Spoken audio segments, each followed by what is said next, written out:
Well, we're going to take a look at a clip that was posted back in August 2022, I believe it was, by Frank Turek, where he interacts with Natasha Crain, I believe it is, Crain or Crain, Crain, and Alisa Childers about what secular, quote unquote, people believe.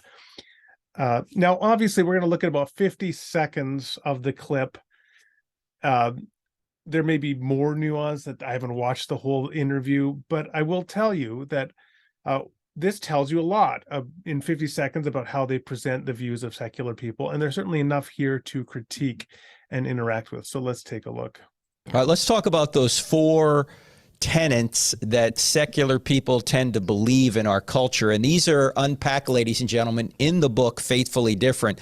So if you want to go further, you can. But what's the first one? The first one is feelings are the ultimate guide. All right. So as Christians, we're looking to God and the Bible as our ultimate guide, but someone coming from a secular worldview perspective is looking just to their own feelings because it's a very subjective thing. If the authority is you on life and the world and reality and morality, then of course it's all you've got are your feelings. Wait, all these are moral statements. By what standard are these people making these statements? Yeah, I don't know, because it's like Natasha talks about, it's that shift from lining up your beliefs with reality to lining them up with what your internal moral compass is telling you. So it's governed by your feelings. I mean, it's the main way people are deciding truth these days, or what they think is true. Okay, so first thing I just want to comment on is Frank Turek's affect. He's like, what's wrong with these people, right? The way that he talks about this group that they've called secular people, I find to be in a very condescending way. Like, what are they doing? Like, how can they think this way? And that, of course, is a result of the fact that the way that other people, these people who are called secular, think has frankly been grossly caricatured. For one thing, this is just an abstraction. There's no such thing as a secular worldview that all believes the same way. There's secular just means saeculum from Latin, just means of the world. And so people who have a secular worldview, I mean, I guess that just means not explicitly religious or adhering to a specific religion that has a concept of the supernatural. And that is such a vast, diverse group of people. There's no one worldview that is secular as such. The next thing is the way that Natasha Crain and Alisa Childers talk about this is they say that it's subjective and it's listening to your own moral compass. I mean, that's just absurd. It's just absurd. Many people who are secular or adherents to secularism, for example, they are highly committed to science and the scientific method. Some of them believe in scientism. They believe that science is the one way to know truth. And so they believe you identify facts through the scientific method. They don't believe that you just look at your interior life and you determine facts subjectively. That's doesn't make any sense at all. It's just not true. Now, there's, of course, an enormous diversity of other people who you could call secular, who also look to all sorts of other external sources of evidence and facticity in order to determine what is true and what is objective. So this is just a caricature. Now, Alisa Childers refers to a moral compass, and she aligns it with a moral compass, as if that is somehow subjective and it's just true for you, but not for me, because I have my own internal moral compass. I don't use the Bible and God in order to determine truth, but rather my moral compass. But this is, note first that at this point, they're shifting goalposts by moving from talking about truth generally and reality generally to talking about discerning truth about moral facts.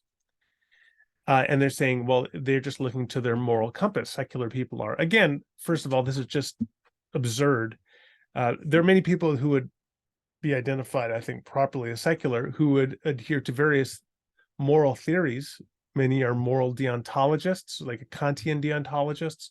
So they would look to an objective moral obligation. Others would look to a utilitarian theory of ethics. Others are virtue ethicists.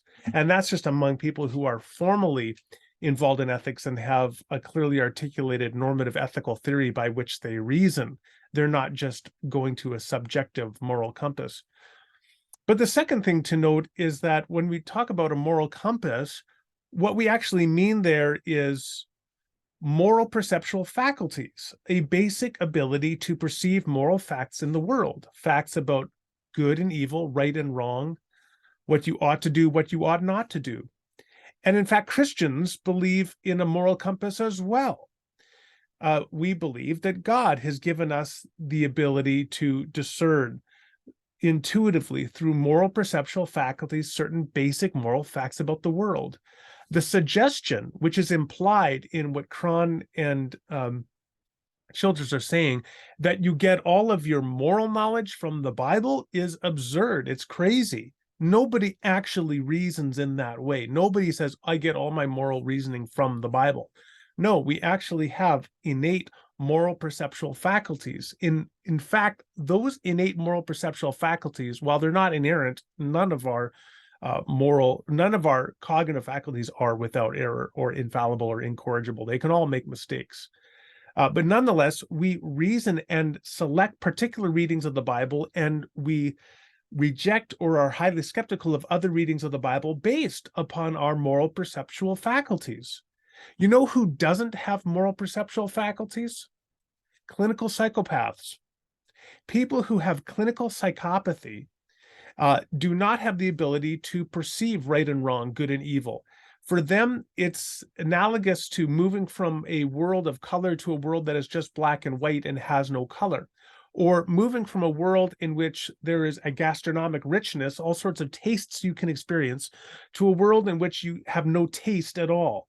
So you can eat anything and nothing attracts or repels you. That is like what it is to be a clinical psychopath. Because they have no moral perceptual faculties, no moral compass to guide them, they interact with the world as if they were completely amoral, because they are without morality. They cannot perceive morality.